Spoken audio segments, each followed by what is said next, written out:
So I am in Manuel Becerra,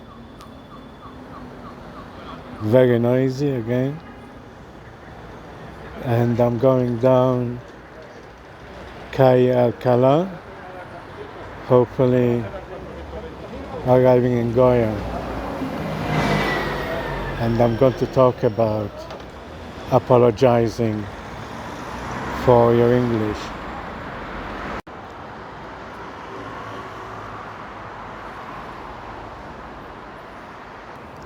It is very common to see people in public, especially when they have to give a speech or a talk, to apologize for their English.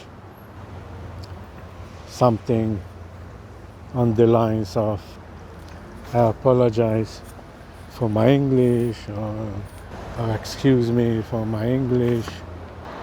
And people do this thinking that we are being polite and apologetic for making life a bit difficult for our listeners. So the question is this necessary? Should people apologize for their language skills? In my opinion, and this is my opinion, this is not necessary, and I shall explain why. People will immediately know the kind of level or language skills you have without having to apologize for it. We just know. The thing about language is that we cannot bluff, we cannot pretend.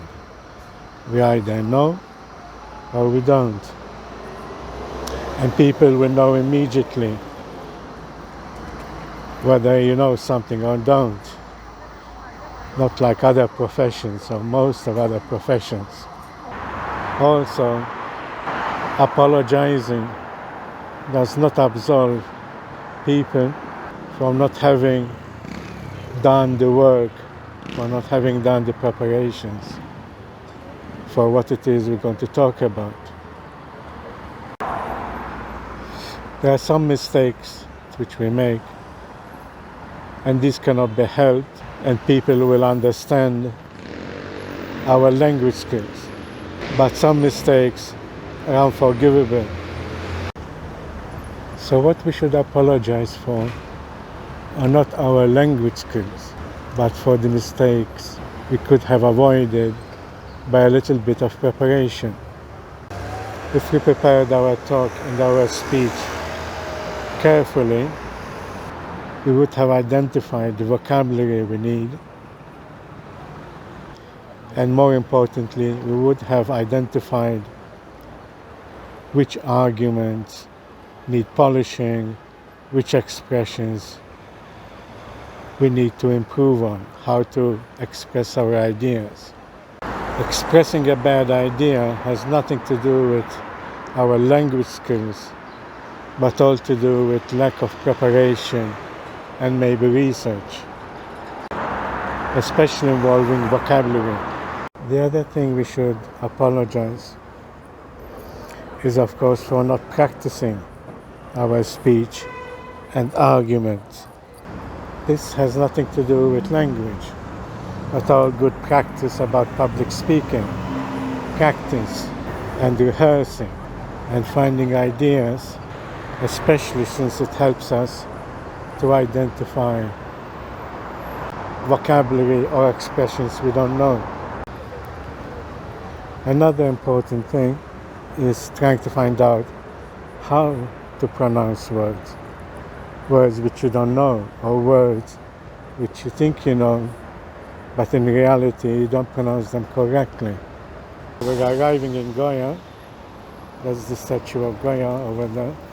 Another thing is that when actually speaking and you make a mistake, maybe you said the wrong word or the wrong fact, then yes, do apologize, correct yourself, and then move on. As they say, mistakes do happen. Everybody makes mistakes. Fix it correct it, and then move on. I left the two most important aspects for last. The first one is that never, ever apologize for your accent. Accents have nothing to do with language, but with group identity. And they are a cause of racism, exclusion, discrimination. So never, ever apologize for your accent. But do apologize for your bad pronunciation. So never apologize for your accent, but do apologize for bad pronunciation, especially when you could have done something about it, like practicing. We don't care about your accent. What people care is about good pronunciation. So once again, the secret is practicing and preparation. Nothing to do with your language skills, but your ability to prepare for your work. So this is Lawrence from Goya. Thank you and goodbye.